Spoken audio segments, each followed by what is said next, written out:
Welcome to Coffee Chat, where we drink really good coffee and talk about frugal stuff.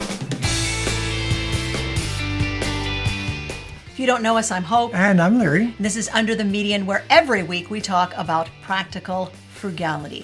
For one video a month, we sip amazing good coffee and we talk about frugality. In this month's Coffee Chat, we had viewers send in their very best frugal tips. Now, we'll tell you off the bat that we had a lot of people send in tips. So what we're doing is we're going to present the first half of the tips in this video. So if we don't mention you, give you a shout out, give your tip a shout out, don't worry. Be sure to be listening next month. And that's when we'll do the other half of the tips that were sent in this month. But y'all have some really great things to say about how to save money. What are we drinking today? Well, we're drinking some more Kicking Horse coffee, and this is Horsepower. This was sent to us from Jennifer from Canada. All right, let's get started. By the way, this coffee is absolutely amazing. And as always, when we do Coffee Chat, we feature small, locally owned coffee roasters that make the very best coffee in the world. And we'll leave a link to the Kicking Horse Coffee Company in the video description. All right. The first tip was set in by Riggs for Prez, and they said, put your avocados in the fridge. Now, I have heard this tip before, and for years, and I do mean years, I did not know that when avocados get close to being ripe, you just stick them in the fridge, and that makes them last a whole lot longer. She said she bought them in bulk at Costco, and they used to go bad all the time on her. Now she refrigerates them until a day or two before she's ready to use them, and they're perfect every time, no food waste. Another viewer sent this tip in. Each pizza dough ball at work comes individually wrapped in a little bag so that they don't stick together. They come in a box of 20 inside a bigger liner bag. So I take the liner bags home and use as trash bags. I also take home 3 and 5 gallon buckets from our bakery to reuse. Oh my gosh, I love this so much.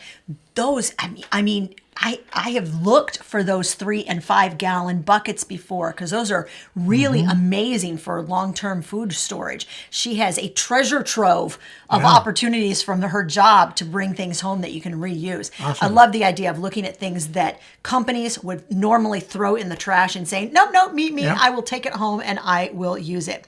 The next tip comes from Becca. Now, Becca says that her newest frugal game, and we love gamifying frugality because that keeps you interested and keeps you going, is avoiding at all costs having to buy small trash can liners. Now, you'll notice a theme, like a bunch of people wrote in this month about how they line their trash cans with something other than conventional trash can liners.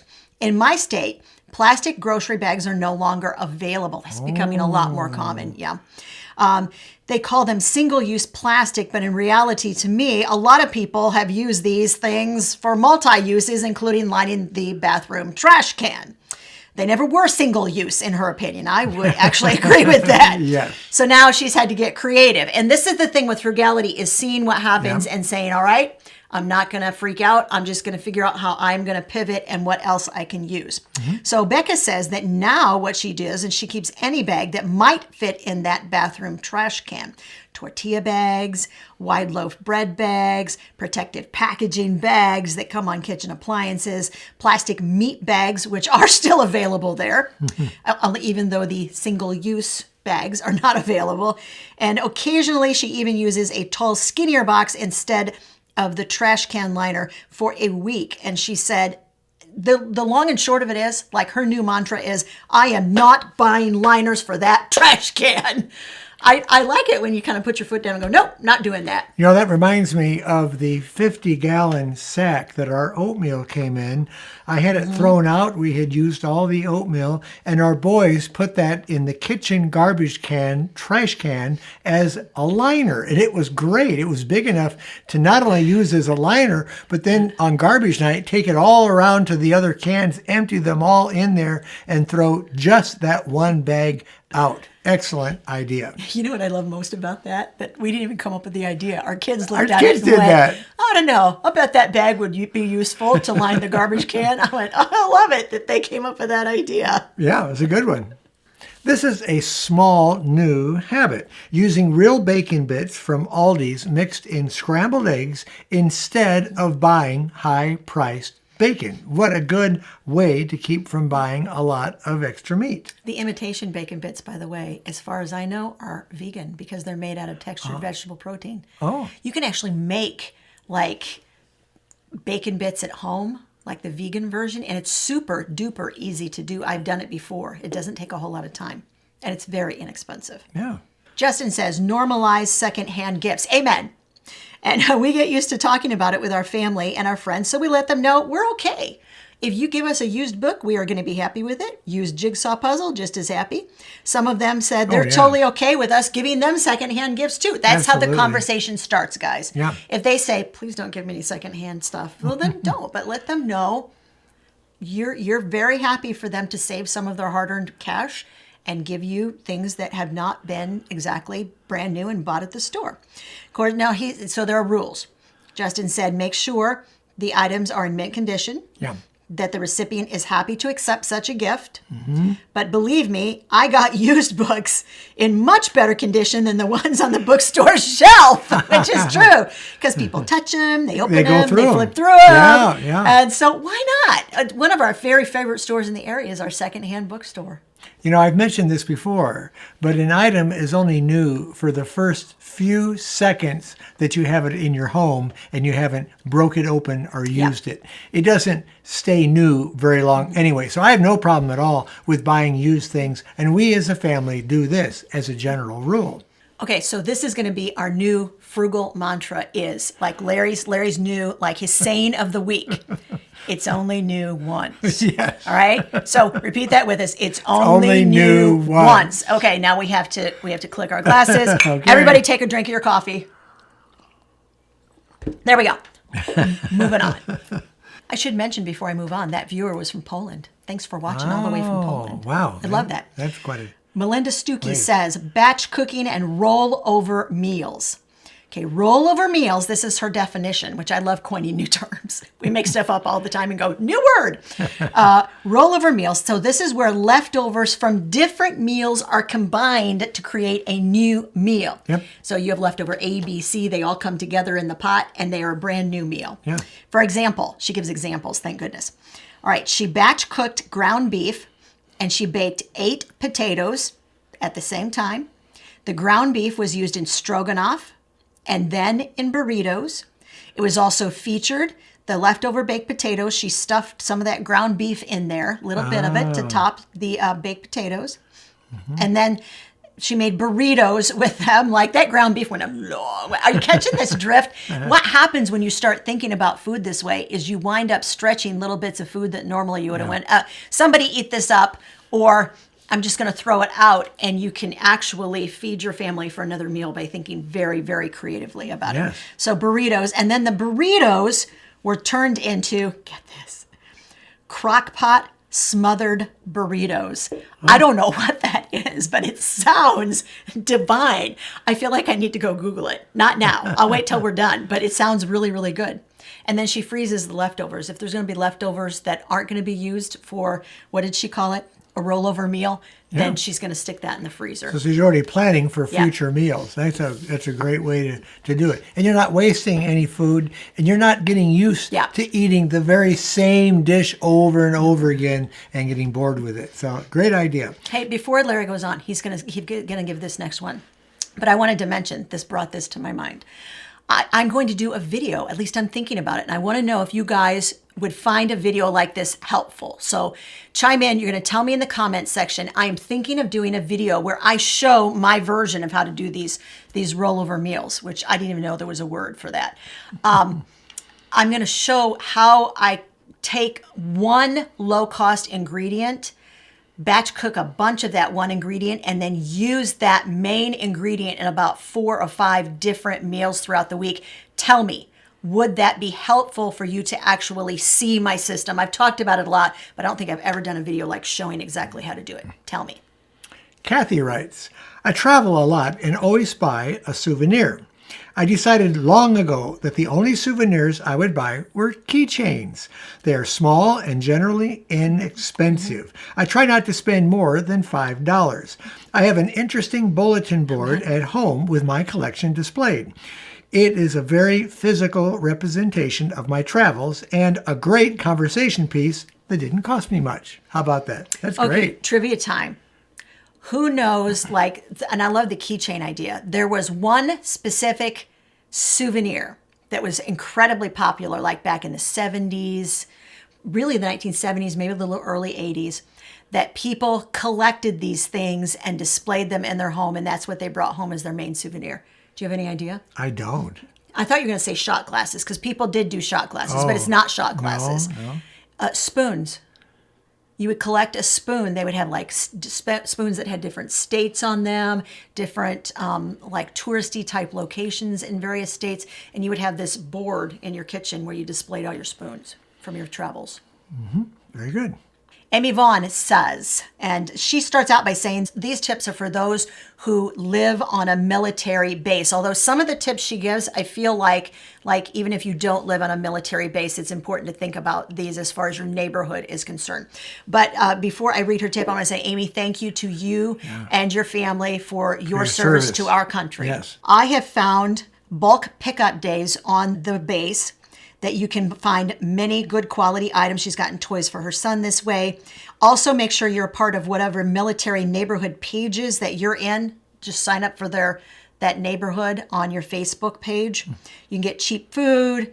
Someone else is giving away. You can get stuff cheap. Make sure you're a part of the spouse Facebook page as well. Let me tell you, spouses who have a partner or significant other or a spouse that goes overseas for long periods of time, that's a tough gig. So yes, you should have support from other military families. She says, we live close to the state line. One time she got 8 bags of children's clothing from newborn to size 7 to 8, name brand, and all it cost her was a little bitty drive across the state line to pick them up. Now, I mentioned this because, and I said, these tips are good even if you're not in the military. And I appreciate that she's really reaching out to other military families and saying, hey, if you don't know about this, make sure that you're doing this. But she said even on the military base, they'll have play groups, they'll have story times, all kinds of stuff. And make sure you're connecting with other military families. But we have a neighborhood Facebook group, very much the same thing. And it's not just, hey, my dog is lost. If somebody finds it, can you come bring it back to my house? Although that has happened. I'm liable not to bring it back. That's true. That actually is true. No, you would. If it was our neighborhood, you'd take it back. Okay. You'd ask if it had like siblings you could adopt and bring home or something. But maybe I might keep it an hour. oh my gosh. Yeah. Okay. So it's not just lost dogs. We have had a lot of neighbors say, hey, I got this thing in my house. It is perfectly good. It works well. I even cleaned it up for you. I'm going to set it out to the curb. First come, first serve. Come and get it. Or if you want it, let me know. There was a lady that wanted something. I can't even remember what it was, but I had it. She's like, does anybody have one of these? I said, I got one. Give me your address. I'll just go take it to your house. And we live on a busy street, and we replaced our old microwave this week down in the basement. I mean, it's a really old microwave. I think it was about 35 years old, but it was still working. So I put it out to the curb. I cleaned it up. It looked nice. Put a sign on it, free. I no sooner got sat down in my chair on the porch, somebody came by, picked it up, and thanked me for it. So always ways to get rid of stuff. Yeah, it's good to bless other people too. It is. Magda says, if I go for a fair or craft market, I allow myself to buy one thing. This results in me being more selective, and often I buy nothing. Yeah, and this minute that you put limits on your pocketbook, it immediately makes you go, I don't know, is this worth it? Because I only got like $30 to spend. And you find yourself becoming very, very particular about what goes into your into a bag. I was going to say to your cart. There aren't any really carts at craft fairs, though. No. It goes into your big bag, maybe, that you're carrying. Yeah. And where you take money out of your wallet to pay for it. Latin Silla says, I restrict using paper towels at dinner. Instead, use cloth towels. Yeah, we use a lot of cloth stuff. We're not huge. And we mentioned that in the last video that we did. We did a whole list of stuff, 30 things that the normally frugal people don't really buy. And paper towels was one of those. Okay, Patricia says, my best frugal hack comes from a time just after my husband became disabled and money was really tight. We often didn't have enough food to go around, so I would split a box of macaroni and cheese between my husband and my son, and I would make myself a bowl of gravy with a little oil, flour, salt, and pepper. It wasn't very nutritious, but it was tasty and would fill my stomach. I told my son that I didn't like macaroni and cheese from a box. He's an adult now and still refers to boxed mac and cheese as crap macaroni and cheese. I am not even going to disagree with that.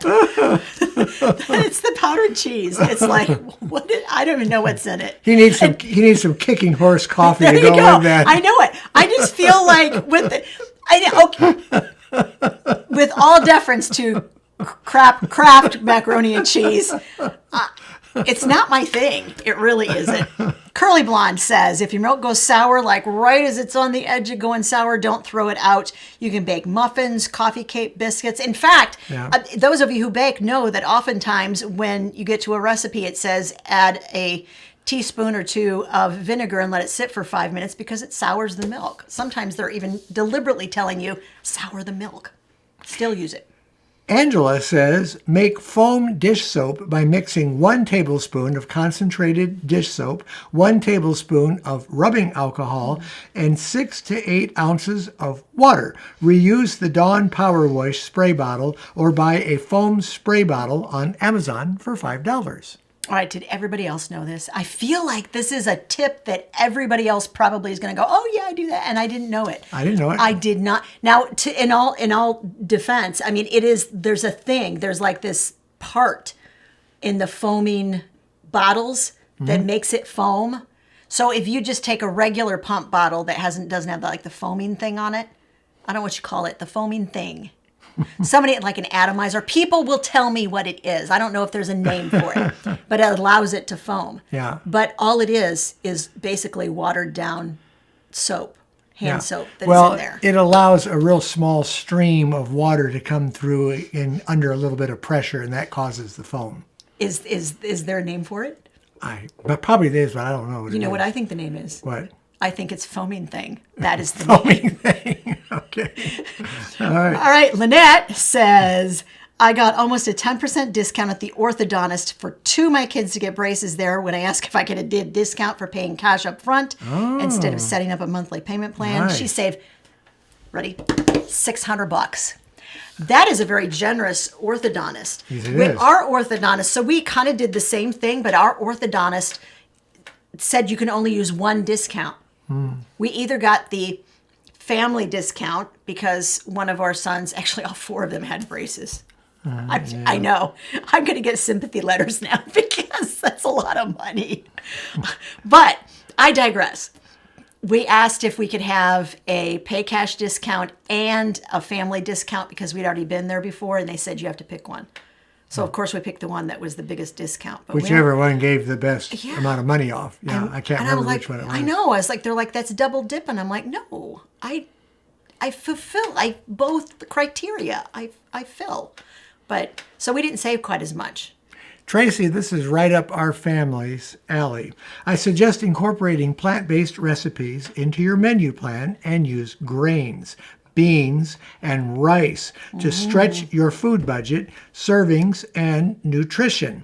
I also like to use a weekly meal plan with the same scheduled meal on a certain night of the week, such as Taco Tuesday, Sloppy Lentil Wednesday, etc. Leftovers are eaten for lunch or put in the freezer for next week. I change the menu about every 3 months by polling my family and asking for suggestions for the new menu rotation. What a nice idea. Okay, great. I love that. I love that she's including her family in that. We included the kids in as much as we can. Our kids used to do what they called fancy restaurant night. Remember that? They even had little menus. They named the restaurant and they had some sort of a restaurant logo they made up. So they made little menus to hand to us and they put the tablecloth on and they made all the food. And then they had prices on there. Oh, yeah. And then I forget what we paid them. for a restaurant night. It wasn't much, but it was such a kick for them. The biggest thing about restaurant night for them was if we let them do restaurant night, we did the dishes. And they didn't have to do the dishes that night. Boy, they made money and we did dishes. That's pretty good for them. I tell you what, our kids get off really easy. But they learned a lesson, too. They learned the value of food that way. I think it's a good idea. They did. Well, they learned a lot about, they figured out that there was a lot of things that they could prepare and they did not need our help for. Yeah. And they created the menu. And there you go. Like a real restaurant, they had to have like enough of, they always made these apple slices with like peanut butter on it. And I forget, it was their appetizer. Yeah. And so they'd make a half a dozen up and they'd say, how many would you like to order, ma'am? And so they had to have enough food for their diners, which was us. Alexa says, I buy online almost everything that is not food. So I thought this was an interesting tip because, I don't know. We've had a lot of people say that they save money by shopping online, or certainly with groceries. We've had many, many viewers who say they save money by ordering it and then driving through the pickup line to just pick it up without ever going to the store. Yeah. And so I'm not disagreeing with them. I just would never think of buying almost everything other than food online. I choose a store with the lowest prices, buy enough to get free shipping. That way I stock up on items like soap just once a year. So you find it, and I do like this idea. So basically she's saying you find a really great deal and you go for it. And you buy like a bunch of them. Like the new shampoo I'm using for my hair. I love this shampoo so much. It is called Better Not Younger. It's made for folks over the age of 50 or 45. Something, yes. Made for older hair. Not that she's over those Not ages. Not that I'm over that It's age. just that it's made for those ages.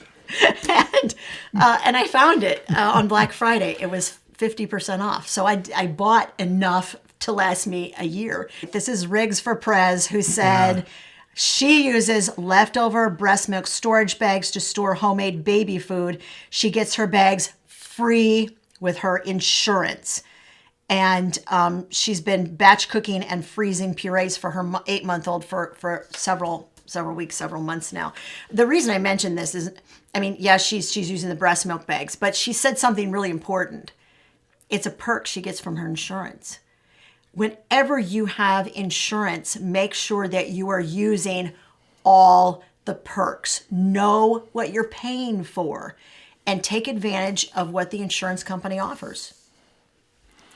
I like Kathy's tip. My tip or thought is think. I try to think before I purchase. I think before I grocery shop. Just stopping for a few minutes and working through the best possible frugal decision has helped me save money. And that's a really good idea. I think a lot of us, when we go to the store and we're hungry and we really haven't planned and we haven't really given it a lot of thought, can end up buying things that we don't need and will cost us more. You know what that comes down to though too? It comes down to like a muscle memory thing. It's training your brain, because oftentimes our brains are trained to, reach for it, put it in the basket, reach for it, put it in the basket. And so we do it without almost thinking about it. Yeah. It's like you just go through on autopilot through the grocery store and just start throwing things into your basket that look good. And I think this is huge, this whole idea of training your brain to pause a second and think about it before you buy. Barbara says, when grocery shopping, if I see something I want, I ask myself if I wouldn't use it today because I have something else planned. I can budget for it next week. Liv says, citrus fruits, zest them before you peel them. Store the zest in the freezer for later use on salads, oatmeal, dressing, baked goods. As a bonus, your fruit will peel easier too. I love that idea. That's a great Wash idea. them really well, though. I will say that, because this is one of the things with citrus fruits is they do use an awful lot of pesticides on them. So if you can get organic, good. But if you can't, then wash it really, really well before you zest that fruit. This is going to be similar to one that we read earlier. Our family reuses the plastic bag-type packaging in our bathroom trash can. i.e. 8 plus rolls of toilet paper, pads 39 plus count.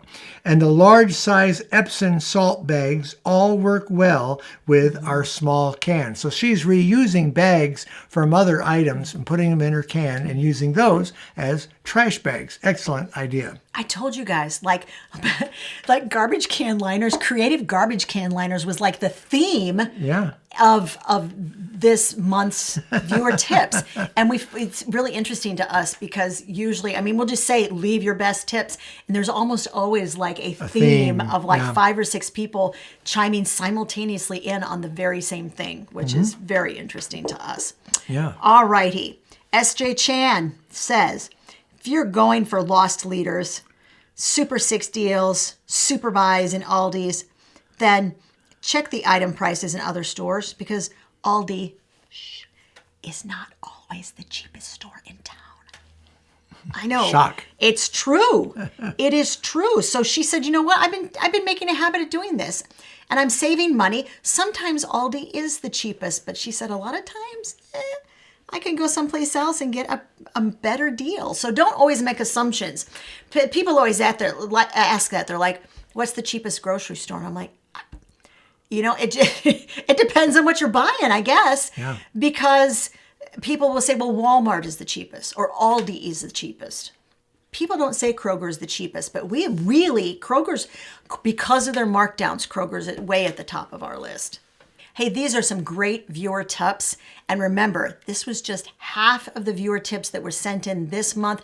Make sure that you are subscribed to Under the Median and you hit the bell notification button, because not only will they let you know when we drop a new video, but you will be all ready and prepared to be watching for next month's coffee chat when we will give the other half of the amazing viewer tips that were sent in this month. Now, if you just can't get enough of a good thing and you're like, give me more, we have last month's coffee chat where our viewers also gave completely different but just as interesting and helpful tips on frugality. The video is right over there.